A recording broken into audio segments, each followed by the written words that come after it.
പ്രിയമുള്ള സുഹൃത്തുക്കളെ, എല്ലാവർക്കും നമസ്കാരം. ഇൻഫോ മീഡിയ വ്ളോഗിൻ്റെ പുതിയൊരു വീഡിയോയിലേക്ക് ഏവർക്കും സ്വാഗതം. വളരെ പ്രധാനപ്പെട്ട അറിയിപ്പാണ് ക്ഷേമ പെൻഷൻ്റെ വിതരണം. ഇതുമായി ബന്ധപ്പെട്ട് നേരത്തെ തുക എത്തുന്നു. പക്ഷേ അതിനു മുമ്പ് വളരെ പ്രധാനപ്പെട്ട ഒരു കാര്യം നിങ്ങളോട് പറയുകയാണ്.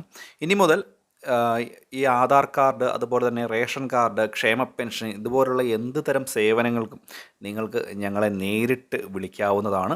നമ്മളുടെ സെല്ല് ഇപ്പോൾ ഓപ്പൺ ആയിട്ടുണ്ട്. നിങ്ങൾക്ക് വേണ്ടി എന്ത് തരം സർവീസുകളും നമ്മൾ ഓൺലൈനായിട്ട് ചെയ്തു കൊടുക്കുന്നുണ്ട്. അതിൻ്റെ വാട്സപ്പ് നമ്പറാണ് ഇപ്പോൾ നമ്മൾ ഈ ഒരു സ്ക്രീനിൽ കാണുന്നത്. തീർച്ചയായിട്ടും നിങ്ങൾക്ക് ആ ഒരു വാട്സപ്പ് നമ്പറിലേക്ക് മെസ്സേജ് അയക്കാം. അതിന് നിങ്ങൾ ആവശ്യപ്പെടുന്ന എന്ത് സർവീസാണോ ആ സർവീസിനുള്ള ചാർജ് മാത്രം ഉണ്ടായിരിക്കും എന്നുള്ളൊരു കാര്യം മനസ്സിലാക്കണം. അത് എല്ലാവർക്കും കേരളത്തിലെവിടെയും അല്ലെങ്കിൽ നമ്മുടെ രാജ്യത്തിന് പുറത്തുള്ള ആളുകളാണെങ്കിൽ പോലും അവർക്ക് എന്ത് തരം സേവനങ്ങളാണെങ്കിലും അത് നമ്മൾ ചെയ്തു കൊടുക്കുന്നതായിരിക്കും. ഓൺലൈനായിട്ട് തന്നെ എന്ത് തരം സേവനങ്ങൾ, പാസ്പോർട്ടിൻ്റെയോ അതുപോലെ തന്നെ പാൻ കാർഡിൻ്റെയോ ആധാർ കാർഡിൻ്റെയോ നിങ്ങൾ സ്ഥലത്ത് ഹാജരാകേണ്ടാത്ത എല്ലാത്തരം സേവനങ്ങളും നമ്മൾ ഓൺലൈനായിട്ട് ഇനി ചെയ്തു കൊടുക്കുന്നുണ്ട്. അതിൻ്റെ നമ്പർ നിങ്ങൾക്ക് സ്ക്രീനിൽ കാണുവാൻ സാധിക്കും. തീർച്ചയായിട്ടും നിങ്ങൾക്കതിൽ ബന്ധപ്പെടാവുന്നതാണ്. അപ്പോൾ നമുക്ക് വിശദമായിട്ടുള്ള അറിയിപ്പുകൾ നോക്കാം. ക്ഷേമ പെൻഷൻ്റെ വിതരണവുമായി ബന്ധപ്പെട്ടുള്ള അറിയിപ്പാണ്. പെൻഷൻ തുക നേരത്തെ എത്തുന്നു എന്നുള്ള അറിയിപ്പുകൾ. അപ്പോൾ തീർച്ചയായിട്ടും വീഡിയോ പൂർണ്ണമായും കാണുക, വീഡിയോ ലൈക്ക് ചെയ്യുക. ചാനൽ ആദ്യമായിട്ട് കാണുന്നവർ തീർച്ചയായിട്ടും നമ്മുടെ ചാനലൊന്ന് സബ്സ്ക്രൈബ് ചെയ്യുക. പറഞ്ഞതുപോലെ തന്നെ 2 മാസത്തെ ക്ഷേമ പെൻഷനാണ് നമുക്ക് ഈ ഒരു മാസം ലഭിക്കുക. പക്ഷേ ഇതിൻ്റെ വിതരണവുമായി ബന്ധപ്പെട്ട് മുൻപ് പറഞ്ഞിരുന്നതിൽ നിന്നും നേരത്തെ തന്നെ ഇതിൻ്റെ നടപടി ഇപ്പോൾ ധനവകുപ്പ് ആരംഭിച്ചിരിക്കുകയാണ്. അതായത് ഈ തുക വിതരണം ചെയ്യുന്നതിന് വേണ്ടിയുള്ള നടപടിയല്ല, ഇത് വിതരണം ചെയ്ത് DBT സെല്ലിലേക്ക് പണം എത്തിക്കുവാനുള്ള നടപടികൾ നേരത്തെ തന്നെ ആരംഭിച്ചിരിക്കുന്നു എന്നുള്ള അറിയിപ്പുകളാണ് ഇപ്പോൾ നമുക്ക് ലഭിക്കുന്നത്.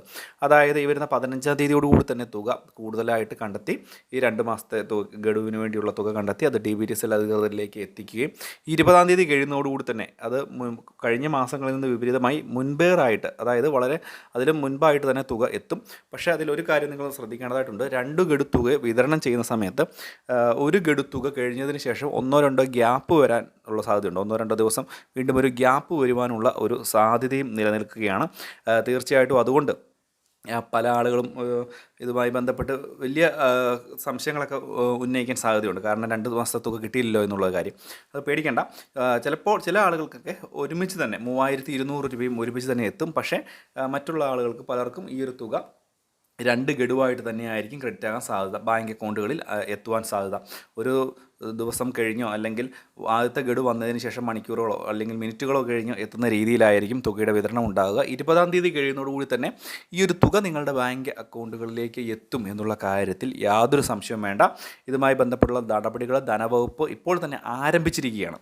അതുകൊണ്ട് തന്നെ ഈ മാസം 30-ാം തീയതിക്ക് തന്നെ പൂർണ്ണ അളവിൽ വിതരണം ചെയ്ത് അവസാനിപ്പിക്കും തുകയുടെ വിതരണം. അതായത് എല്ലാവരുടെയും കൈകളിലേക്ക് ഈ മാസം 30-ാം തീയതിക്കകം തന്നെ പൂർണ്ണ അളവിൽ വിതരണം ചെയ്ത് അവസാനിപ്പിക്കുമെന്നുള്ള ഒരു കാര്യം തന്നെയാണ് എത്തുന്നത്. 20-ാം തീയതി കഴിയുന്നതോടുകൂടി തുകയുടെ വിതരണം ഉണ്ടാകും എന്നുള്ള കാര്യത്തിൽ യാതൊരു സംശയം വേണ്ട. സംസ്ഥാന ധനകാര്യ വകുപ്പ് തന്നെയാണ് ഇത് സംബന്ധിച്ചുള്ള നടപടിക്രമങ്ങളുമായിട്ട് വളരെ പെട്ടെന്ന് തന്നെ മുന്നോട്ട് പോയിക്കൊണ്ടിരിക്കുന്നത്. എന്തെങ്കിലും സംശയങ്ങളൊക്കെ ഉണ്ടെങ്കിൽ തീർച്ചയായിട്ടും നിങ്ങൾക്ക് വേണ്ട സേവനങ്ങൾക്ക് വേണ്ടി ആ ഒരു ഞാൻ തന്നിരിക്കുന്ന നമ്പറിൽ വിളിക്കാം. അതിനെല്ലാം സേവനങ്ങൾ നിങ്ങൾക്ക് ലഭിക്കുന്നതായിരിക്കും. ആധാർ കാർഡോ അല്ലെങ്കിൽ പാൻ കാർഡോ അല്ലെങ്കിൽ റേഷൻ കാർഡുമായി ബന്ധപ്പെട്ടുള്ള കാര്യങ്ങൾക്ക് എന്തെങ്കിലുമൊക്കെ ചെയ്യണമെങ്കിൽ അതൊക്കെ തീർച്ചയായിട്ടും നമ്മൾ തന്നെ ചെയ്തു തരുന്നതുമായിരിക്കും.